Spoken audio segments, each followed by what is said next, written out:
Hi there. Welcome to Bourbon Turntable. This is a show that blends the love of music with the love of whiskey. This is a very special episode dedicated to one primary purpose, and that is doing a review of the Cold Stare's new album, The Southern, just released on September 6th, so just a few days ago. And I have with me a very special guest, my friend Jason Johantges of All Things Blues and Southern Rock podcast. Jason, welcome back. I am so happy to be back, Kevin. I really love your podcast. I love your taste in music and your taste in bourbon Well, thank you very much. I and your appreciate taste that. in friends. Yes, I know. We're okay. So we actually, it's this whole IRL thing and real life thing. All right. We actually got to meet. We Uh did. yes, in Cincinnati, well, Newport, Kentucky. I, Uh, I consider that as a native Cincinnatian, Cincinnati. okay. Close enough. Close enough. It's like Ringgold, Georgia. That's Chattanooga. So yeah. But anyway, we got to go see Bagman together. We That was a did. blast. Yeah, That was a man. blast. Bagman with Luther Dickinson and Yep. Steve Gorman and Nick Gorvick. Yes. That was a great show. But I have to say, I don't know when I've seen a worse opening act in my life. I'm not sure what was going on there. Do you remember that? So I'm gonna be honest with you. The opening act must have been so terrible. I have no idea Well, who they were and what they did. you must have a good therapist to get that out of your memory because it was really, really bad. I don't know if their uncle ran Southgate Revival or what, but they were stinky.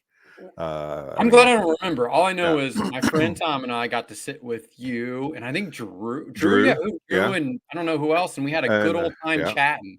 Yeah, no, it was a lot of fun. We have to do it again soon, and uh, you know, hear rumors that Gorman's kind of working on another uh, super group kind of thing. So, I just want Trigger Hippie to get back together. That second Trigger Hippie album is one of my favorite records of like the last 5 years. tell us about your show. The All Things Blues and Southern Rock podcast, as you can see right there, was started by my fellow co-host Brian Jones out of Fargo, North Dakota.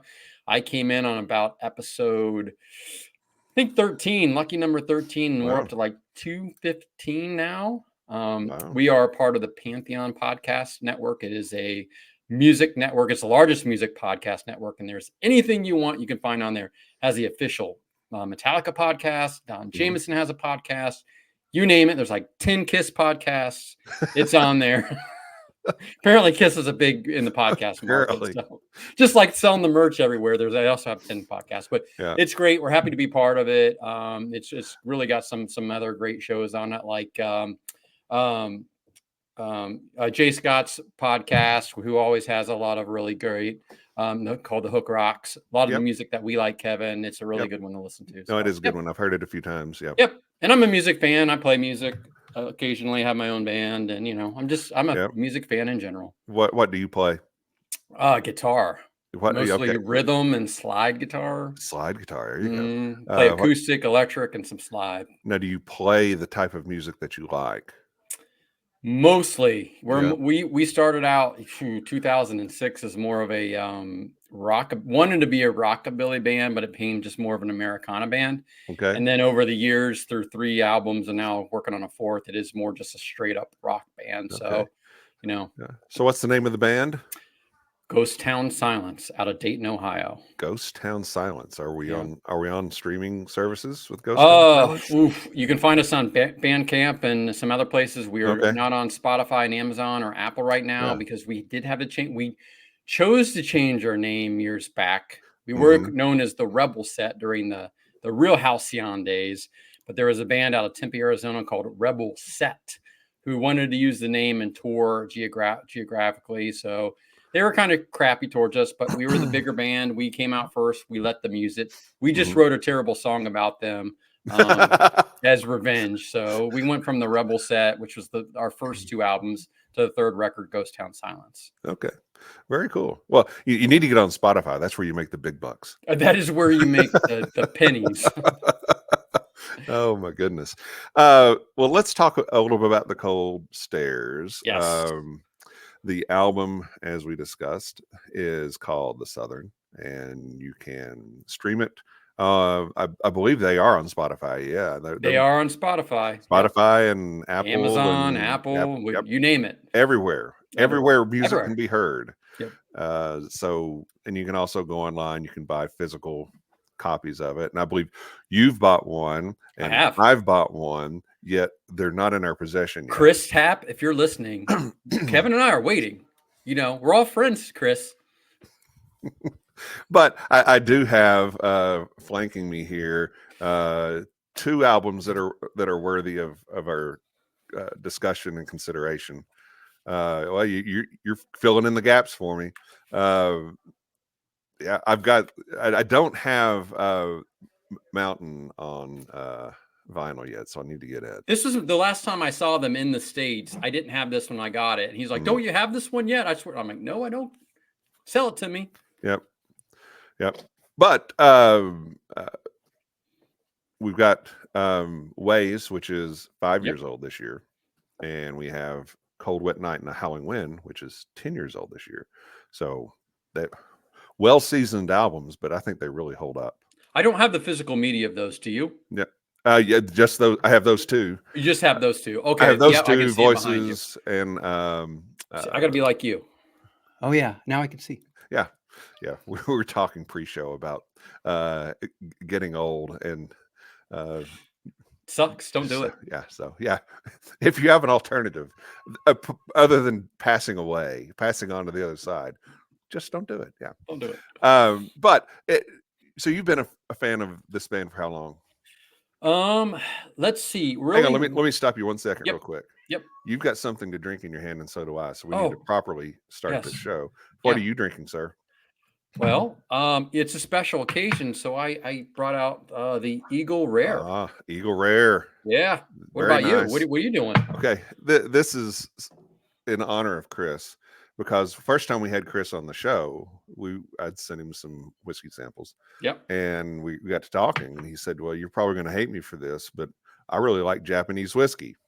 Okay, so the next couple times he's been on, we've done something Japanese related. So nice. This is Kaiyo whiskey cask strength from Japan. So I think it's all those samurai movies that Chris watches. I believe it must be. Cheers! Thank you. Cheers! And I'm wearing I'm using my old Lives Matter cup and to talk about our oldness. Yes. Yes. Very good. Oh, nice and smooth, man. It's always good. Always. Well, you just need to travel down here. We'll go see some live shows. Yes. We'll go to some distilleries, and it'll be a time. I will take you up on that offer. It'll be one for the record books, that's for sure. Yes. Yeah. No, but before I so rudely interrupted you, I had asked the question: when did you first start getting into the Gold Stairs? Yeah. So honestly, this is one of the many occasions where having a podcast really worked in my favor. So we were contacted by PR. Is it PR or was it somebody from Blackstone Cherry? I can't remember. And said, "Hey, this band out of Evansville, Indiana, the Cold Stairs, Heavy Blues. They have a new record coming out. This one here, Heavy Shoes. Would you have them on?" And Brian and I have one rule: is if somebody asks to have a band on, we have them on, because a big part of what we do is introducing new music, lesser known music to the masses. So we're like, yeah, let's have them on, listen to them. Really dug the sound, that heavy beating sound. So we had Chris on to talk about Heavy Shoes, and not only was the music great, I found him super cool. Really dug the conversation. And that was really how the Cold Stairs were introduced, is the fact we had Chris on to talk about Heavy Shoes, and he's been on like 5 times, maybe 4 more times after. Yeah. How about you? How did you get in the Cold Stairs? I'd not had a podcast that long when I got into them, and it kind of cements why they're special to me, and that is 3 years ago, my mom was dealing with some real complications with cancer, and she lives in East Tennessee with my dad, and I was making lots of trips back and forth between Louisville and there, and I would just get on Spotify, and you can go down and it'll say bands that are like, and it Yeah. kind of lists some things out. And I thought, oh, Cold Stairs, what's this? And just hit it, and then just started playing it and playing it and playing it, and that became kind of my soundtrack for my travels back and forth. And that's kind of how I got into the band. And then, um, saw them live August of 2022, I guess, here in Louisville. Our friends, Sweet Lady was one of the opening acts, and that's where I met them too. And just went up to, was able to meet Chris.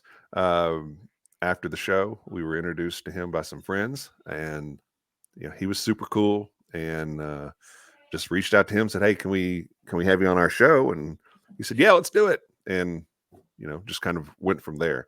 So I've only known of the band for maybe 3 years, but it's been a hot, fast relationship build.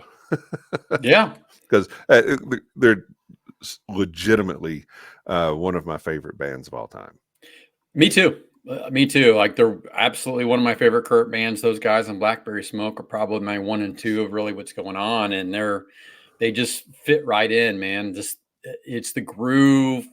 They can do the acoustic stuff. It's the voice. They're really a good band. I'll tell you what, Adam Bryce, as the bass player full time, really expanded their sound, especially live. I've seen him as a 2-piece. I've seen him as a 3-piece, and I love it when Bryce is there, because not only is he a badass bass player, but it gives Chris those opportunities to play those leads, plays those fills, and it is just a huge sound out of 3 people.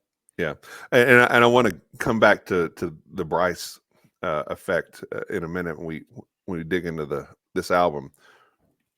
Of the prior albums, is there any one or two that's like, okay, these are just favorites? Well, I mean, I'd want to start with Heavy Shoes. That's really where I got introduced with them, and that's just an incredible album from start to finish.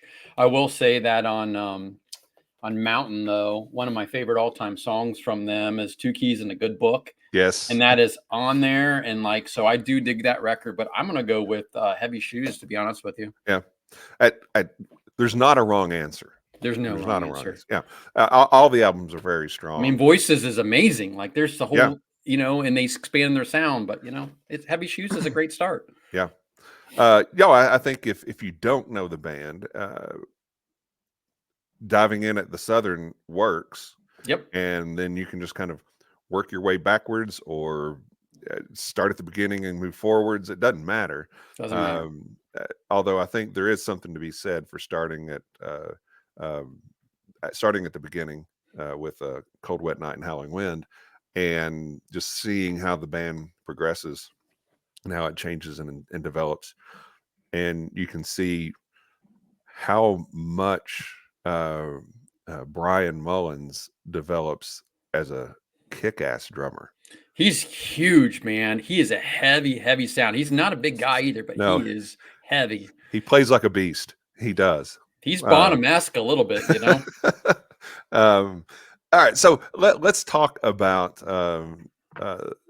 let's talk about when you've seen them live. How many times have you been able to see the band at this point?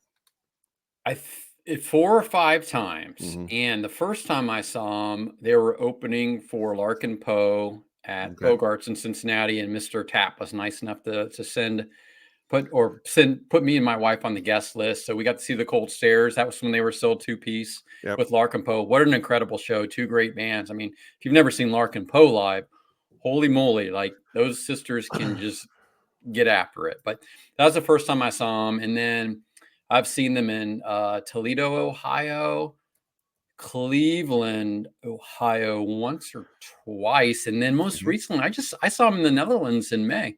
Yes, that was what I was waiting to ask you about. How did that all work out? Because that's very cool. It worked out like it was meant to be. So my family, we had a trip to Europe scheduled. My wife is half Dutch, half German. Her dad's from the Netherlands. Her mom's from Germany. So we scheduled a 2-week trip to Europe to go visit family in both countries. It just so happened one of the nights the Cold Stairs was playing like literally 20 minutes away from Monster, Netherlands, where most of her family was living and where we were staying. So talked to Chris, worked out perfectly. We brought some of her cousins and their significant others, and we brought my son, who's 21, and went and just watched the Cold Stairs kill it in the Netherlands. It was awesome. Yeah. Now I remember I don't remember why, but I texted you about something, and you said, "Oh, I'm getting ready to go to the Netherlands." I said, "Oh, you're going to go see the Cold Stairs?" And you said, "Yeah, I am." Yeah. So it just was perfect. It was perfect. Now the trade-off was I also missed Goodbye June, who I'm a huge fan of, and those that listening or watching, check out Goodbye June out in Nashville if you like rock. They came to Columbus. Missed them, but my buddies went and saw it, so it was fair. I got to support my good buddies, the Cold Stairs in the Netherlands, and some other Columbus friends got to support Goodbye June. Yeah, that's a good deal. But how cool is it? That's the first time I saw a band in another country, especially a band that I like or love, and it was just worked out just perfectly. Yeah, no, that is very cool. That's very cool. I think I've seen them about 4 or 5 times myself, but never in the same. I've seen them in Louisville once. I've seen them in Nashville. I've seen them in Evansville. I've seen them at a festival in around Owensboro, and then I saw them in St. Louis in February, I think. Was that what's that place called in Kansas City, right? Or no, you said St. Louis. Yeah, well, I saw them in Kansas City too at Knuckleheads. Okay. Yeah. Knuckleheads, that's the one. Yeah, that's a pretty popular rock club. Oh, it is. It is great. It is great. You need to make the trip there. This is some photos from that show. In Louisville, did you see him in Zanzibar? Is that where you saw him? How was that place? Because I've seen a couple, like Mojo Thunders played there. The Foxies just played there. Yep, it's a good spot. That night, the sound guy was not having his best night. Yeah, it happens. And it was just feedback and then feedback, and then finally Chris stops in the middle of a song. That's says, never good. Hey brother, we're going to give you a few minutes to get this worked out.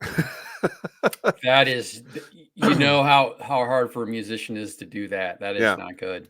But I mean, I felt bad for the sound guy, because as I learned later, he was deaf.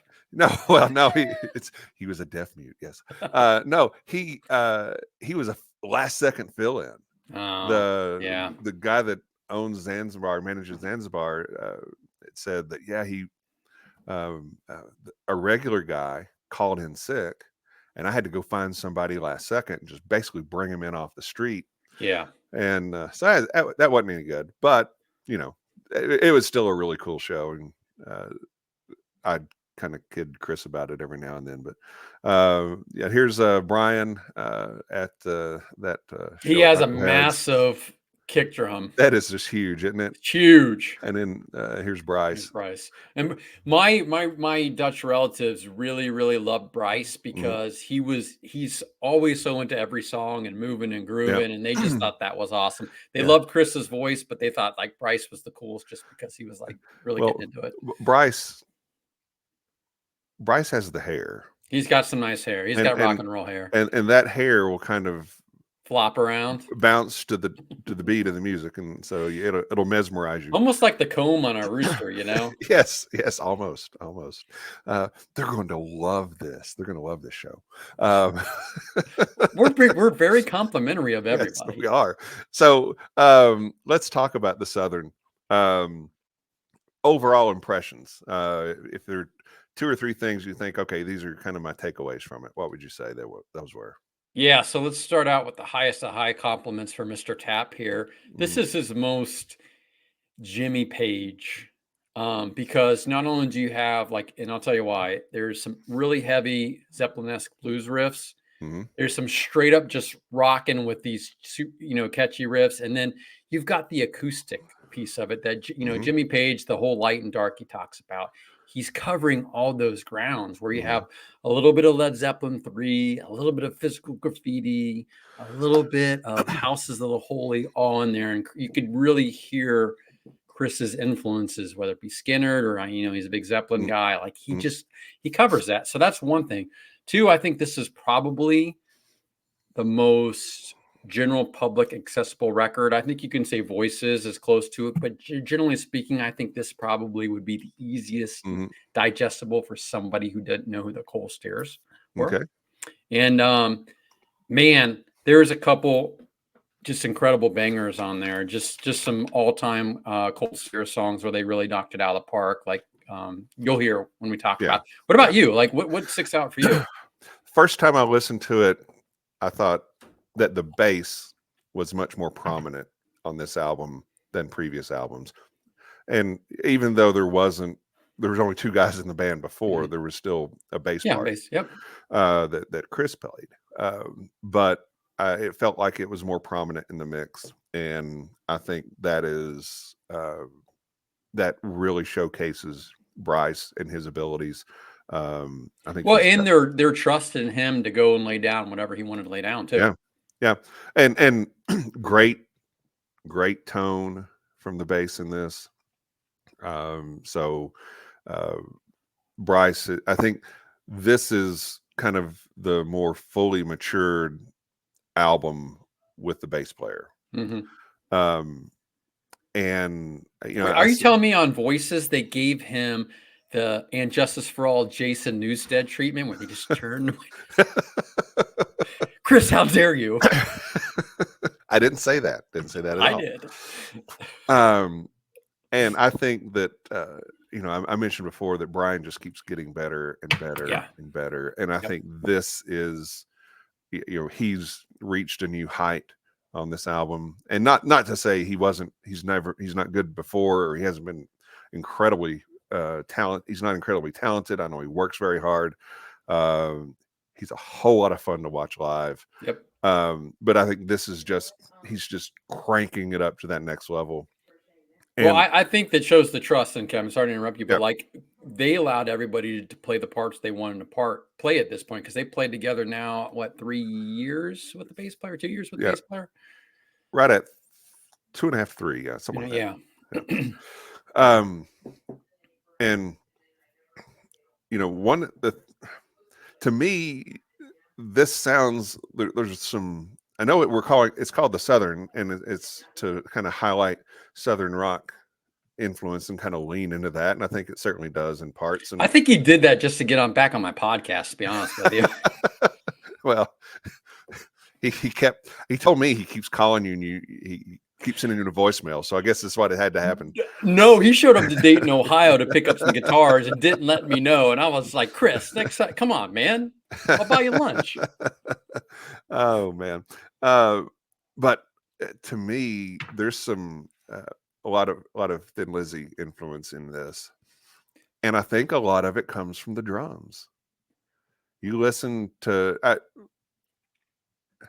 back in early in the summer, I was listening to some Thin Lizzy, and then as songs from this album started coming out, I was listening to the drums on that, and I said, this sounds kind of like Brian Downey. So I went back and looked and listened to like Bad Reputation, if you're familiar with that song. Mm-hmm. I'm like, Brian Mullins could be playing that part. And it's incredible. I mean, it again, you're taking that whole power trio thing and you're elevating it, because everybody can cut loose on whatever part they're playing, whatever it is that they're doing and contributing to the album or to the live performance. So I never really got ton into Thin Lizzy. I'm a Gary Moore fan. I know he was only with them for a certain period, but that's one of the bands I just really need to dive into their catalog. Mm-hmm. I'm not saying that I'm deep into them, but I'll hit on some things every now and then. And I know the Cold Stairs several years ago did a cover of Jailbreak, which is really good. I mean, we've had Damon Johnson on a couple times who played with those guys, you know. So there's a Thin Lizzy connect. I need to dive in their catalog at some point. So I'm really interested in learning from you a little bit on where you see some similarities tonight. Well, to me, it's the drums is probably what really brings it across. And there's maybe one or two songs I think that kind of hit there a little more for me. But let's just talk through it. Horse to Water is the opening track. And the first single, right? Yes. Yep. Yep. I mean, what do you think? I mean, you want me to go first? Or you want to go Yeah, first? go ahead. Go for it. Great choice for an opener. I think it lets you know what this album is going to be all about, whether it's the first single or the first track on the record. Hey, this is a little bit more rock, a little Southern rock inspired. You've got a huge melodic chorus. Like, it's funny, the verse is the heavier parts of the track, and the chorus kind of is a quieter, more melodic stuff. It works really, really well. And again, right off the bat, Chris gets to show his prowess around the fretboard with a great solo in it. Yeah. Yeah. I think that if somebody came and said, well, what does the Cold Stairs sound like? I'd play that song. Yeah. This is the song that kind of exemplifies that sound. And if you like that, I got more. Yep. And Brian's not sent me any money to brag on him a whole lot tonight, but he could if he wanted. But the drums in this, I think, just drive this song. I mean, the licks that he's playing in there, it kind of makes you feel like, okay, there's a horse, you're on, and he's just it just has that feel. Well, you've got the guitar riff matching a little bit with the drums doing the bass. They're all kind of on the beat with each other. Yeah. So it's a great opening track, and kind of signals, okay, here's what, like you say, here's what we've got coming for you. Track 2 is Coming Home, and was also a single for the album. The second single, right? Are we going in order with the singles? I think that was the second single. Yeah, I think so. Yeah. Now the third song wasn't the third single. The fourth song was the third single. The fourth was the third single. Yes. He thought we'd be onto him, and so he had to shake it up. What are your thoughts on Coming Home?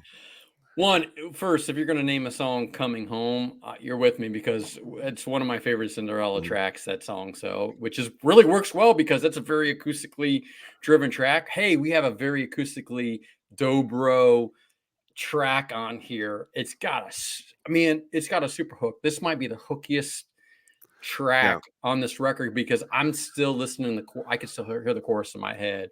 Really good groove. Again, I like that kind of that acoustic dobro work. And man, like, again, this is the song that just keeps bouncing in my head every time I listen to the album. Yep. It has a great build to it. And the chorus just really opens up, takes off. The lyrics are wonderful. They paint a great picture. And I love the video. Yeah. A little town in Indiana they went to film, and I don't remember which one. Was it Kentucky? I think it was a little town in Kentucky. Kentucky. Yeah. There you go.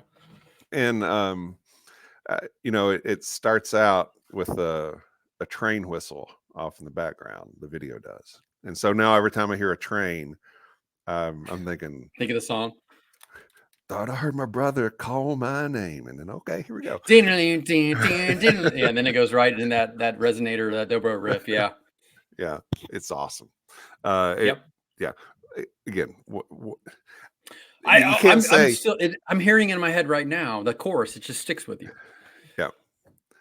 And I don't know. Do you live in your hometown? Is this no? Oh no. Yeah. I grew up in a little rural area of southwestern Ohio. For those who know southwestern Ohio, I was about 20 minutes away from Kings Island, but it was definitely a rural area. I live in Columbus, Ohio now, so definitely not where I grew up. Yeah. And I don't live where I grew up either. But so it kind of conjures up some of those sentimental feelings. And, going back to our small hometown. Small town. Yep. And you see the school and the church, and just the people, and the no name privately owned restaurant that that's a drive-in dive kind of thing, and it makes you feel wanting for home. Evokes those feelings of sentiment. Yeah. Speaking of evoking feelings, the next track is Looking for a Fight. Well, you tell me about this one because you let me go first in the first two. You tell me about this one. I love this song. I think that there's a little bit of a ZZ Top feel to it. And I think it's Chris just, he, 5 years ago, I think it was Election Blues was one of their songs. And that kind of fit. And I think this definitely fits for the time that we're in now. Everything is so divided. There's very little middle ground, and he's right. You can't say anything without looking for a pissing fight. Somebody off, right? Somewhere. Right. Completely. And most people are middle of the road. They may leave one way or next, and we'll all generally let people and that's not the online life. That's the real life, but not the online life. Yeah. And I think the guitar work in this one is exceptional. This is a straight up rocker. He gets into it with that main riff on there, and it's one of those songs, Kevin, that it will get you fired up. Whatever you're doing, you're going to get some energy. Whether you're going to work out or get in a fight or do whatever you need to do, you listen to this one. It's hard not to be pumped. There's some really great, glorious guitar fuzz on the bridge when that kicks in. Yeah, it's great. What are your thoughts? Same thing, man. I love the guitar riff, that main guitar riff that goes throughout, and it really is. It's a straight up rocker, pedal to metal, straight up rocker. It's not too blues or too southern rock or whatever else it is. Punch in the face and let's go. And it gets me fired up and ready to go. Yeah. Blow Wind Blow, the third single and fourth track. If you're keeping score at home. Great groove, man. Yeah. This is a little bit like Horse to Water, where the verse is a little bit heavier than the chorus, vice versa. It's a little slow. I like the slower kind of tempo of the verse on this one, quieter, and it kicks into the chorus, and it's a good one for the number 3 release. Yeah.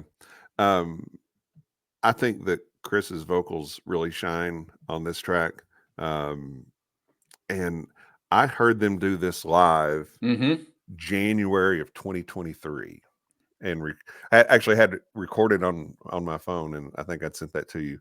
They were clearly still working with the song because the tempo on it was a lot slower, a lot more deliberate.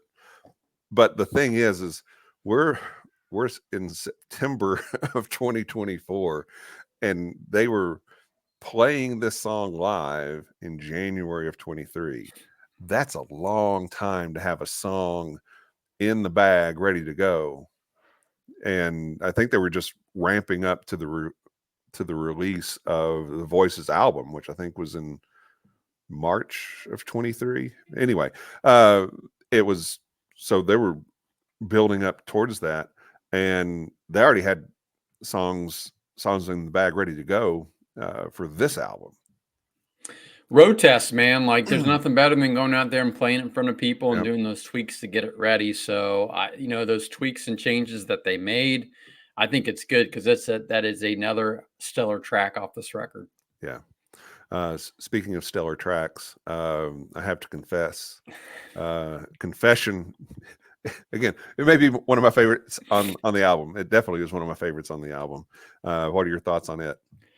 So this is my favorite on the album. It's one of my favorite top 10 Cold Stare songs. And this is the most Jimmy Page of all the tracks that they've ever done. It's got very bluesy. It's, if you want to go outside the Zeppelin realm, I think this is a very creamy track, like that, the hard blues trio. But where this gets the Zeppelin for me is the closer, the guitar solo at the end of the song, and the jamming and the changes that evokes a lot of Jimmy Page and Zeppelin for me, and it is amazing. Not only is the singing part of the track good, but the closer is amazing. That guitar coda, I wish it didn't fade out. I'd like to hear what they continue to play in the studio. That's my only gripe with this. Let's hear Chris play out on there, wherever he ends. What do you think? Oh, I love it. It's high energy song. Great live. I don't think I've seen this one live. Oh, they played it live in Europe. It's great. Oh yeah, I've got to see this. But it's a great guitar song. Um, and I definitely get the Jimmy Page vibe there. I think there's some a little bit of Free, and you Hmm. mentioned Cream. All that is kind of in the mix there, but at the end of it, it all kind of settles down to this is the Cold Stairs, Yep. and it's like a 5.5 minute song, and like the last 3.5 minutes are just blazing Jamming. guitars. It's Yeah. an incredible jam. That's why it's so Um, good live. You yeah, actually, they play through it, and like it's amazing to see live. yeah. Well, I will look forward to seeing that live. But it's a great power trio song. Because everybody's at the top of their game on it all the way through, and it kind of highlights everybody um at certain points during the song. Well, that jam at the end, to your point, is it gives everybody a chance to do their thing, and it is just not only is a great recorder track, but when you see it live, it really hits home, and that's probably why I like it so much, Kevin. Is the fact I have seen them play this one live. Yeah. Level Floor Blues is the next track, and that really changes the mood in the album. I'll be interested, and I don't have my physical copy of it, so I don't know. Yeah, come on, But Chris. Where's but our physical copies, man? but I wonder, is this like the first track of the second side? Is this first track of side B? I don't know. I would like to know. So this would be 1, 2, 3, 4, 5, the sixth track. It almost would sort of be close to it, right? Could be. It's got to be in there somewhere. It's either the last track of side A or the first track of side B. But anyway, I don't know that people think about it in those terms anymore. You know what? As I've gotten back into collecting vinyl, Mhm. I sort of look at it like that now. Like it's real important where the side starts and ends. Yeah. No, it's critically important back in the day. Yeah, yeah, for sure. But I don't.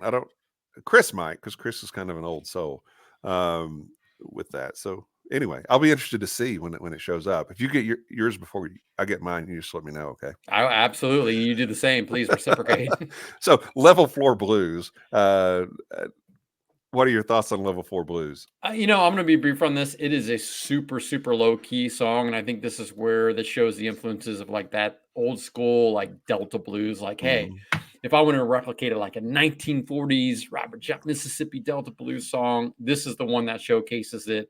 And this gives me, and this is where I come in with some of my comparisons with Page. And you're going to see that in a couple other ones when he does these very low key, just acoustic songs. And that's, I mean, this was not, if you told me this came from 1940s Mississippi, I'd believe you. Right. I thought at one point, okay, is this a cover? Right. Cover? Right. Yeah. But it is not. It's very layered and balanced with the different instrumentation with Chris's vocals. There's this little organ part that comes in, I don't know, around the on the last verse, I think, that kind of adds to that whole haunting feel of the song. But it's a wonderful track.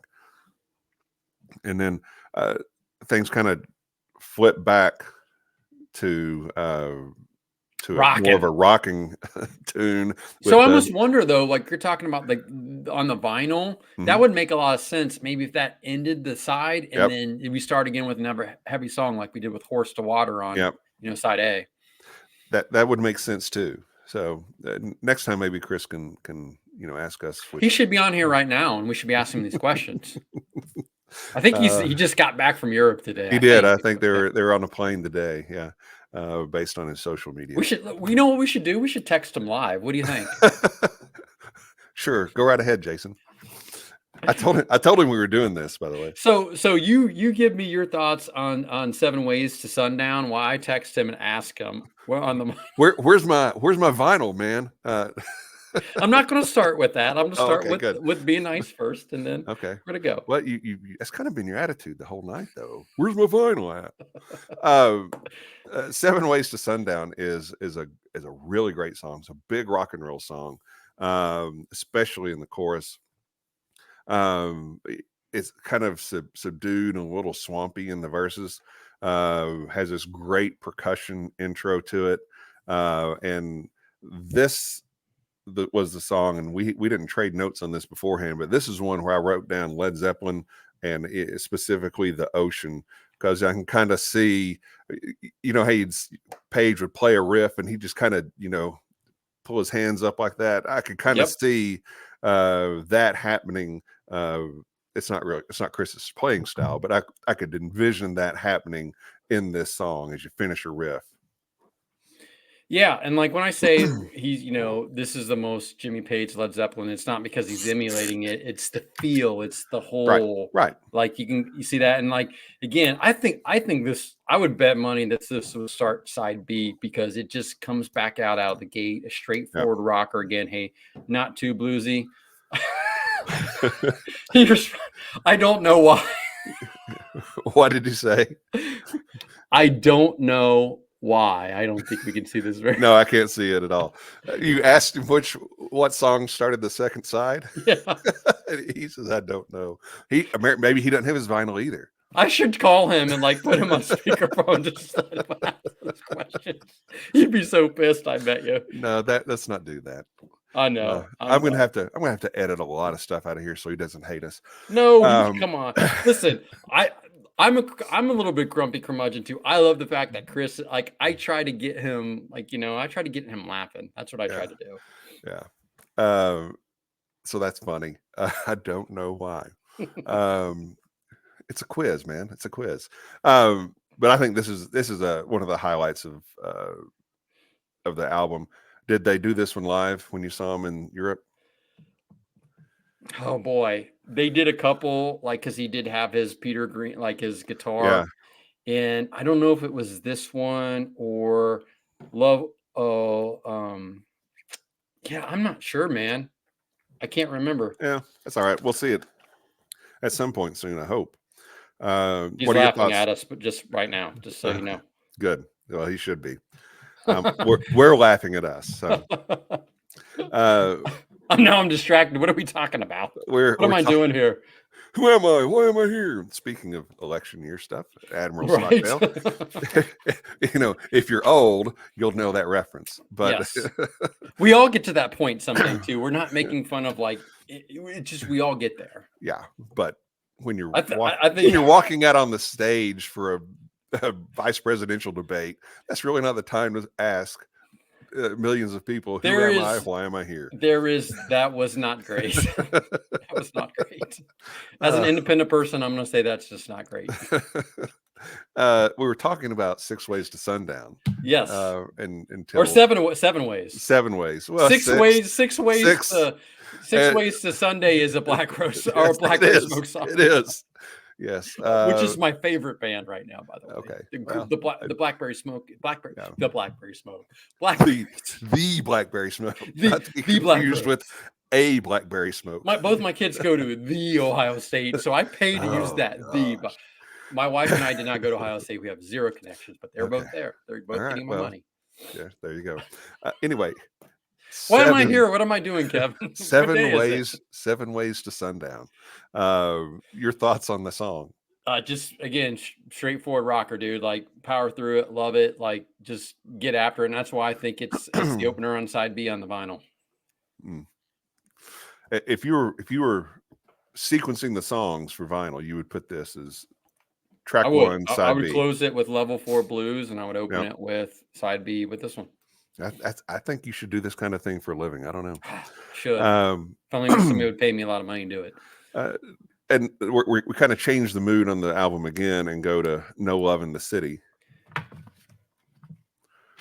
So what do your notes say on that one? I'm trying to read them. My handwriting is atrocious, by the way. Mine is too.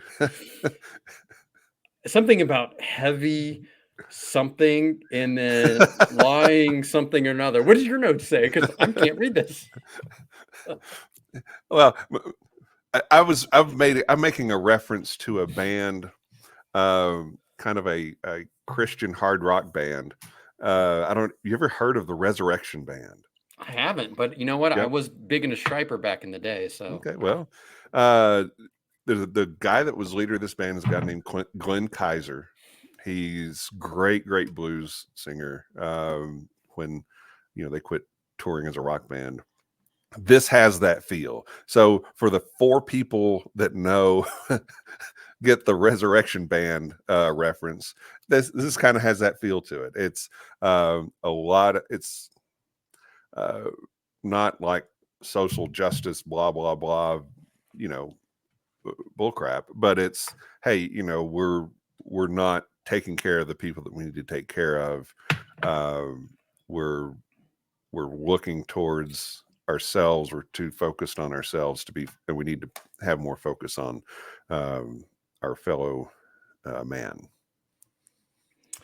And that would be good. I mean, that would fit with the theme of No Love in the City. So I know it's a little bit more of a lower key song. It's not as energetic as Seven Ways to Sundown or 6 Ways to Sunday, Ways. whichever one you want to listen to. Both tracks are good.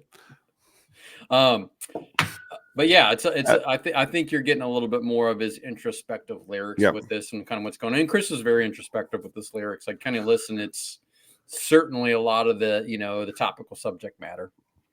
Yeah, I mean, I think that he has a unique ability to be very, to use your word, introspective, and he's the voice of the common man. Like all his stuff is about the regular the 9 to 5, 8 to 5 blue collar guy, like a regular person just trying to take care of his family. Like that's what a lot of the subject matter is. The songs.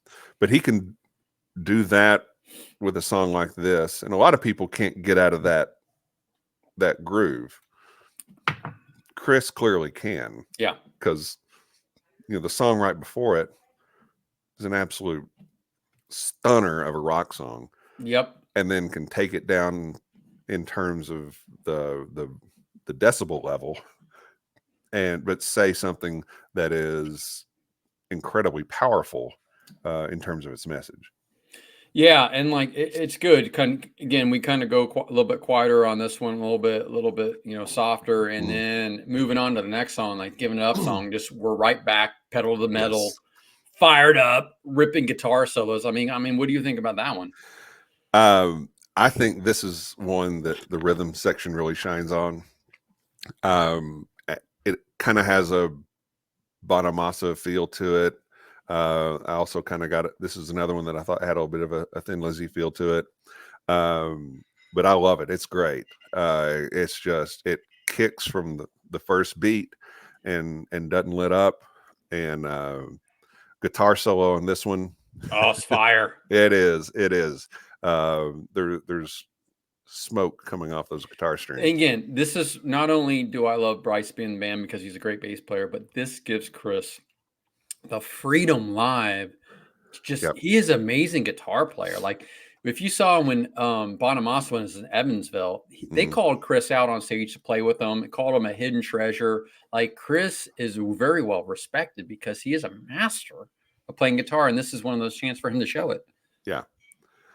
No, I agree. I think that he's very deliberate in when he cuts loose with his guitar. Because a lot of times how does it fit within the scope of the song? Yeah.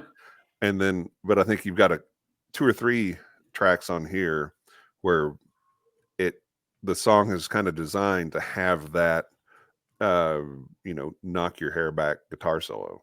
Yeah, and like, you know, this is where we can stop with some of the Page stuff because Page was known as a little bit more of a messy, less technical player. Right. A lot of feel, a lot of whatever. Chris is technically very good, but he also incorporates the feel with it too. Like he is not sloppy live. He's not sloppy recorded. Technically very good, but still keeps that feel. It's a hard thing to do. Giving Up is a great track. One of the highlights of the album. Woman is the next to last track on the album. Very soulful song. You know what? For one, I was a little disappointed this wasn't a cover of the Def Leppard song "Woman" off of Hysteria.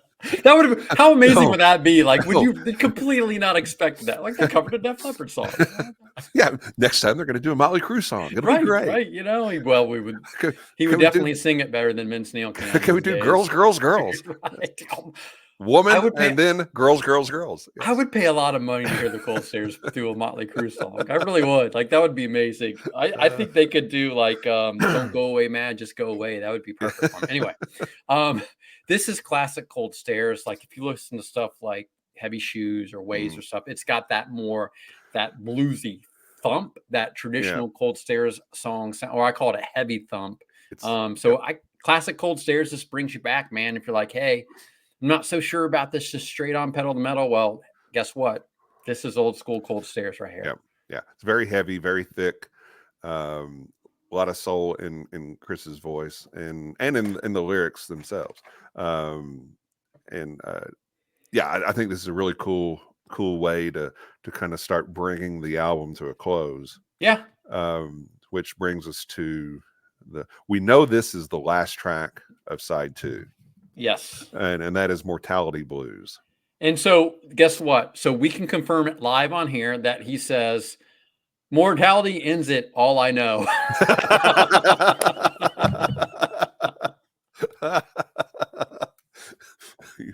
We've heard it straight from the horse's mouth. Live. We can lead a horse to water, and we Chris, can get this straight from the horse's mouth. I will say if it was a leftover track from the Heavy Shoe sessions, completely understand it because it's got that vibe. So Level 4 Blues, we're going to end it again. Again, this is where I think that Mortality Blues. Oh, sorry, Mortality Blues. Level 4 Blues ended side A. This inside B is the same thing. Yeah. It's got that low key Delta blues. We're using that resonator, that dobro a little bit. It's got a really good guitar solo on it. It's got a great sound. That guitar just has a great tone, a great sound to it. So we start off hot and heavy with the record with Horse to Water. We're going to slow it down. We're going to get back to the bluesy, that Delta blues feel with Level 4 Blues. Yeah. You know, like you two, for a long time, the closing track on their albums was something that was kind of on the softer side and had kind of a Christian message to it. With the Cold Stairs, after A Cold Wet Night, every album, the final track has been kind of that stripped down, introspective song. I mean, Mountain, Break My Fall, Jackson, Mississippi, Ghost, what's the other one? Dust in My Hands. And this kind of follows that tradition. I've never asked Chris if that's intentional, but there's got to be some intent there. This can't be coincidence. Yeah, I mean he's a student of music, right? He listens to a lot of different things, so I would think I'm with you that this would be planned. But this might be my favorite tone or guitar sound on the whole record. Just it's a beautiful sound. I would love to know what he was running through to get that sound. And I think next time we have him on the podcast, I'm gonna need to make a note to ask specifically about that. Yeah. Or I could just text him. Just text him, see what he says. What amp were you using when you recorded Mortality Blues? That's it, I'm doing it. While Jason is harassing our friend Chris Tapp, I do want to also mention that Chris has a solo album coming out soon. He does. And I think that is coming out in November, but I'm not 100% positive on that. I don't think Chris was 100% positive on that the last time we talked. But October, maybe beginning of October. Okay. No, October is when the next single's coming out. Okay. Yeah. Line and Track will be out then. Right now, In the Pines is the first single. And I think the album itself comes out in November. But at any rate, it will be, I think, a lot in the vein of Mortality Blues. I think so, because he was very much inspired by this Peter Green guitar. Yep. He got at auction in London. By the way, he was using a Mule Mavis amp on the Mortality Blues. There you go. So we're doing an interview, and I'm texting him. I also said, "When's the solo album?" See what he says. See what he says. Tell him I said, "Hey." Hold on. Hey, what's up? But I'm excited for Chris to be able to explore this on the solo side. Yeah. I know Brian plays some drums on it as well.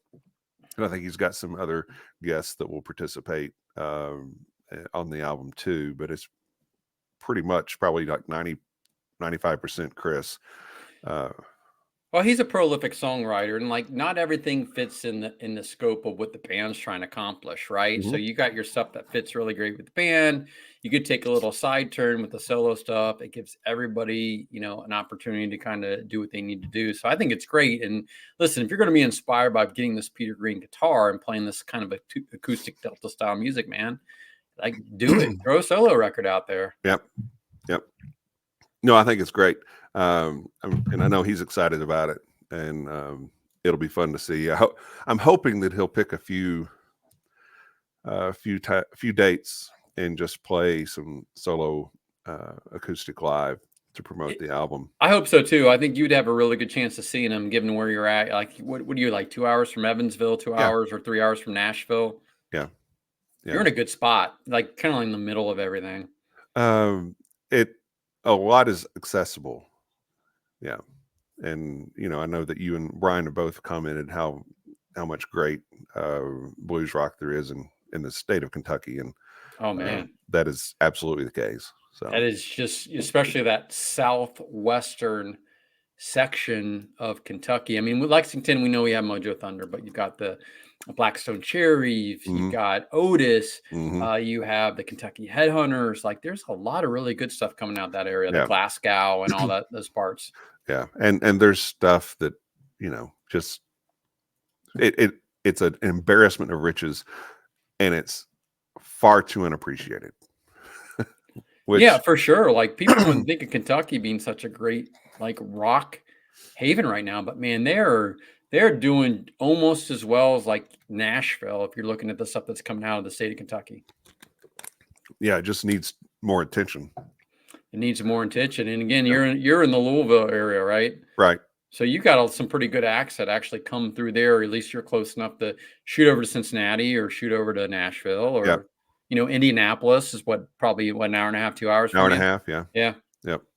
No, it's you just got to have to time it out and make it work. But anyway, this has been fun. It has been fun. Thanks for inviting me. Yeah. Overall, final impressions of the Southern. Do you want me to rate it on a scale of any sort, or just give a general feedback on it? You can do whatever you'd like. Oh God, I've been drinking bourbon on an empty stomach, Kevin. Like, I don't know if we want to do this. I'm texting Chris live. Drunk texting Chris Tapp. Not drunk. Buzz texting. Buzz texting Chris Tapp. Yes. This is probably tied for my favorite Cold Stairs album right now. I know the newness. I think Heavy Shoes. Man, Heavy Shoes, just because that was kind of my intro, my gateway to the Cold Stairs, is up there. But great, like there's something for everybody. If you want just a straight up rocker, if you want blues rock, if you want acoustic stuff, it is all on here. It's super accessible for somebody who's not familiar with the band. I think if you're a musician, you're a guitar player, drummer, bass player, there's a lot of things for you to love listening to these tracks. So if I'm going to rate it on a scale of 5, I'm going to give it a 4.5 out of 5. Okay. 4.5 out of 5 stars. Are we doing stars? That's a 9 out of 10 for those who want a 10-point scale. Okay. What? And if you wanted a 100-point scale, that'd just be a 90. That seems kind of low. That's a B. Oh God. Well, hold on. I want it to be a 90. I'll give it a 94.5 out of 100. All right. That's pretty good. Yeah. I don't think anybody quarrel with that.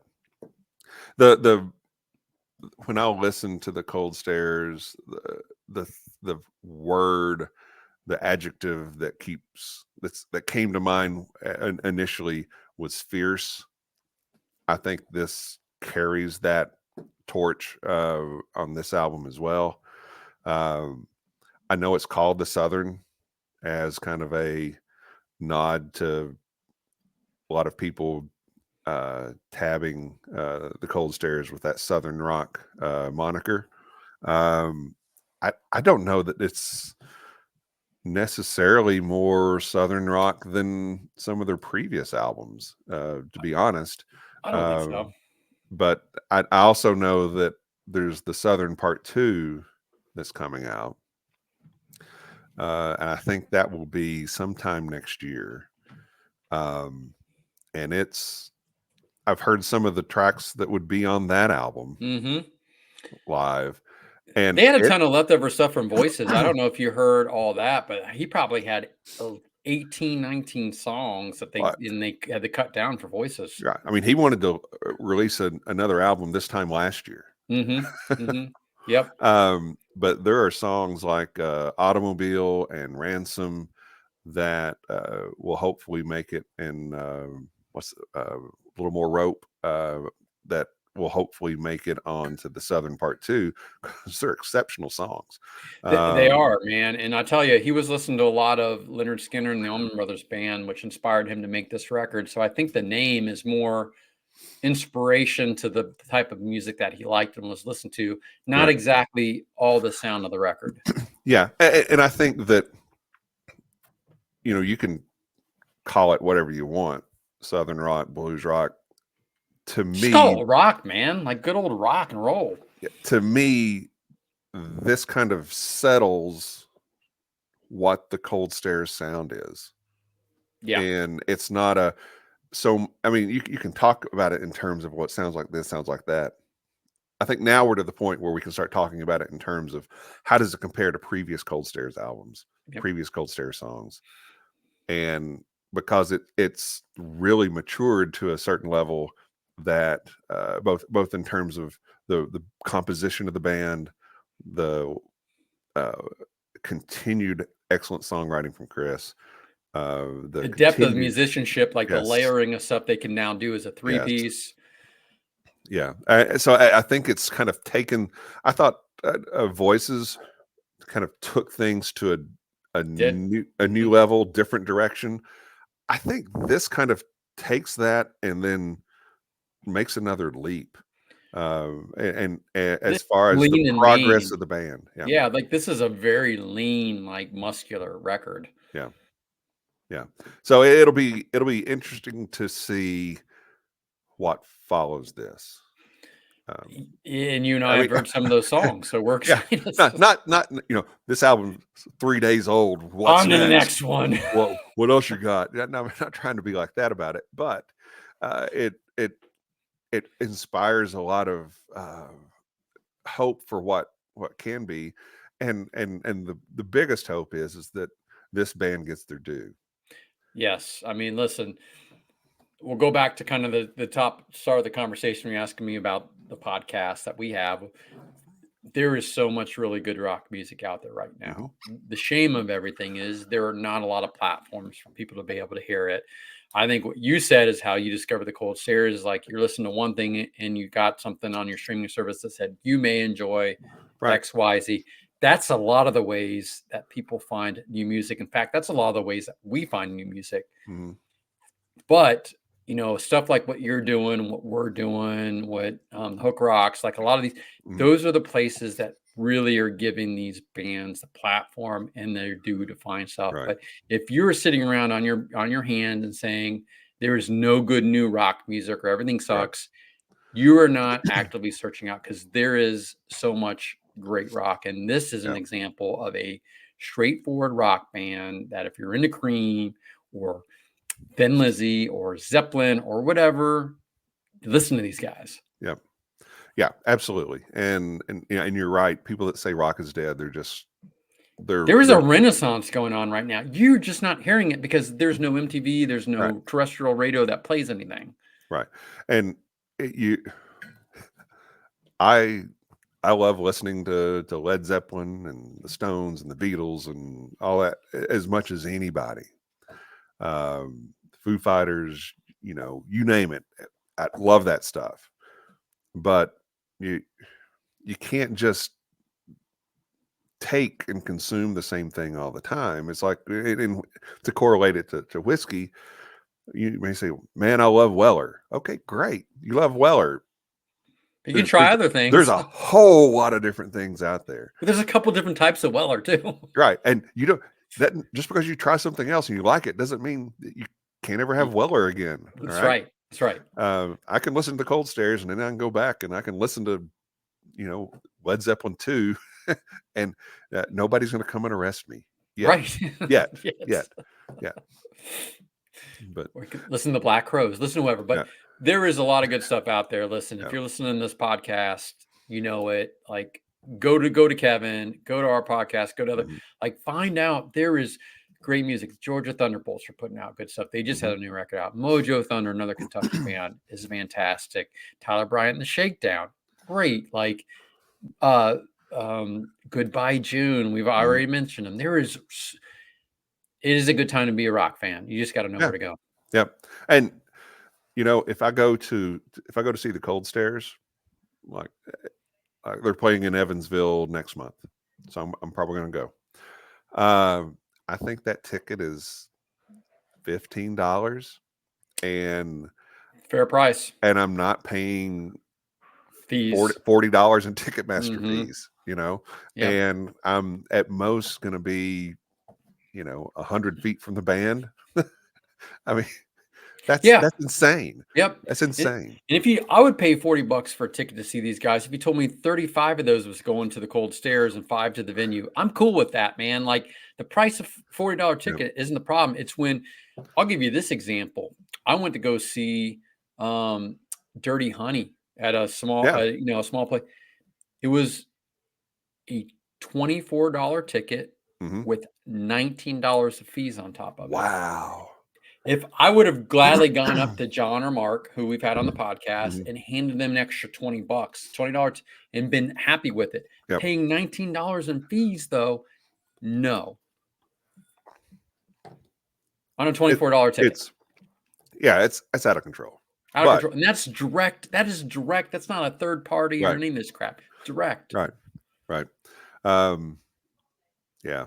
But with the bands that we're mostly talking about, that's usually not the case. It's usually minimal, smaller venues, ticketing controlled fees. prices. Yep. So definitely need to go at. The way these bands make money is ticket prices and merch. Yep. Go to a show, buy something. Absolutely. Anytime I go to a show, particularly for a band that we've had on, I'm buying their stuff, man. Shirt, album. If you comp me a ticket, I'm buying twice as much stuff from you because keep on the road. For instance, I just saw the Foxies, which is a really cool alternative rock pop band out of Nashville. The singer is the bass player for the Dead Dead 2, Brian I love. Long story short, I showed up at their show and I gave her one of our shirts for the podcast. She wanted to give me. I'm like, I'm buying your shirt because this is how you guys stay on the road. Do not give me a shirt. I appreciate the gesture, but you guys need to pay everybody in your band. Right. Yeah. And so the message for today. Is there a message? I think I need to drink more. That's the message. Let's sum up. It is 7 ways to sundown, not 6. But it's 6 ways to Sunday. Yes, it is 6 ways to Sunday. We are confident that the first track on the album is Horse to Water and the last track is Mortality Blues. Chris confirmed it. Yes. Yes. And go to a show, go to a Cold Stare show, go to a show. Okay. Support live local music. Go to a show, pay your ticket price, buy something at the merch table. You'll have a friend for life. Bring a friend or two to the show as well and make them fans. Yep. But don't let the fact that you have no friends keep you from going to a show. Just go. True. I showed up in Northern Kentucky / Cincinnati and you were there. So it was good. Yeah.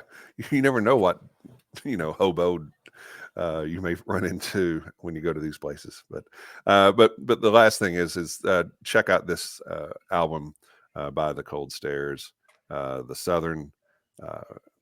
It was in stores September 6th, and you can go online and you too can order a vinyl version or a CD. If you want a CD, you can order merch, and you can check out their tour schedule. We can give you that real quick. They are just now back from Europe, and they've got a few days off and are playing Lancaster Roots and Blues Festival in Lancaster, Pennsylvania on September 28th, and in Hagerstown, Maryland on September 29th. and in Massachusetts on October 2nd, Stamford, Connecticut on October 3rd. So are you, wow. And then East Chant, Coast. Woonsocket, Rhode Island. I've never been to Woonsocket, Rhode Oh, Island. I've been to Woonsocket before. Rhode Yeah. Island's not a big state, but I've been there. Okay. Then October 11th, Boca Lounge in Evansville, Indiana. That's their home base. So you can go check them out there. That's a few spots that they'll be playing. If you go to Evansville, you may just see me. So It's worth going at that point. That's a hell of a sell. Go anyway. Go anyway. I promise not to bother you. This has been a lot of fun, and I guess the bottom line is this album is fantastic. This band is incredible, and we're very fortunate to have been able to talk with Chris and the guys in the band, and don't take that for granted at all. So, any final thoughts, Jason? Tell us again where we can find you and your show. Yeah, so all things blues and southern rock. We are on every pretty much streaming service, Spotify, Apple, Amazon, all of it. We are part of the Pantheon Podcast Network. Check out pantheonpodcast.com. You'll find us and many other great music podcasts and 10 Kiss podcasts. Well, I've never done a show about Kiss. Maybe I need to do that. Maybe I'll get be the 11th Kiss podcast on Pantheon. We have a YouTube, the Bourbon Kiss Table. The Bourbon Kiss Table, yes. The Kiss Turntable. I don't know. Listen, does Kiss have their own bourbon? They have to. I mean, they merch.